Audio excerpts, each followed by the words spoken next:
তৃণমূল সরকার অনেক অত্যাচার হয়েছে, অনেক নেতৃত্বকেও ট্রান্সফার করা হয়েছে, আমাকেও ট্রান্সফার করা হয়েছিল। তো এটা আমি বলছি এই কারণে যে যেমন আমাদের সভাপতি বললেন, সংগঠনের সভাপতি, যে নেতৃত্বকে সময় দেওয়া হয়নি, আমার ক্ষেত্রেও তাই হয়েছিল।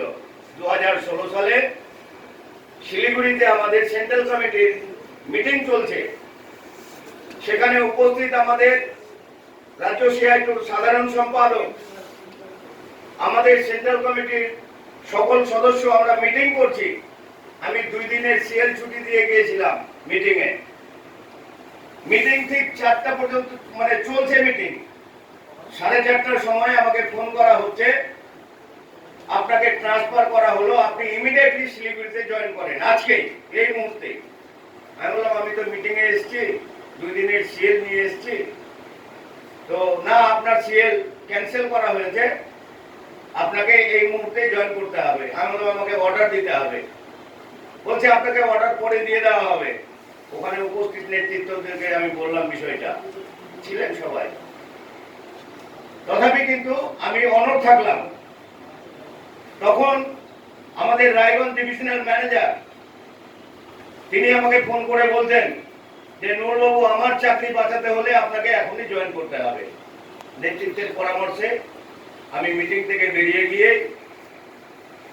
আমি ডিপুতে গেলাম। ডিপুতে গিয়ে দেখছি আমার সব কাগজ টাগজ রেডি করা আছে। আমি ট্রান্সফার অর্ডার হাতে পেলাম না, কিন্তু আমার জয়েনিং সব ওখানে হয়ে গেল। ওই দিনই আমাকে আবার ডিউটি দিয়ে দিল। আমি বললাম যে আমার হাতে কোনো কিছু নাই, শুধু গামছা আছে, একটা লুঙ্গি আছে। সেই পরিস্থিতি উপরে দাঁড়িয়ে থেকেও কিন্তু আমরা সংগঠনটা পরিচালনা করেছি।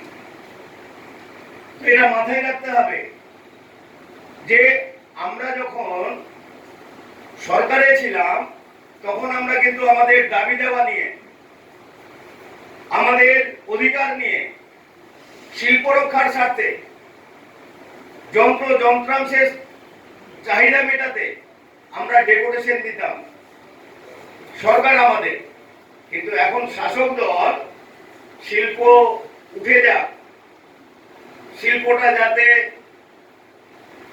ধ্বংস হয়ে যাক, সেই নীতি নিয়ে আজকে তৃণমূল সংগঠনটা চলছে। তৃণমূলের সংগঠনের কাজ হচ্ছে যে আমাদের নেতৃত্বে, অর্থাৎ আইএনটিটিইউসি যারা তৃণমূল সংগঠন করছে, তাদের নেতৃত্বে যাতে বসার জায়গাটা স্থায়ীভাবে থাকে, তারা যাতে ডিউটি না করতে হয়, তারা যাতে খবরদারি করে, এটাই হচ্ছে তাদের কাজ।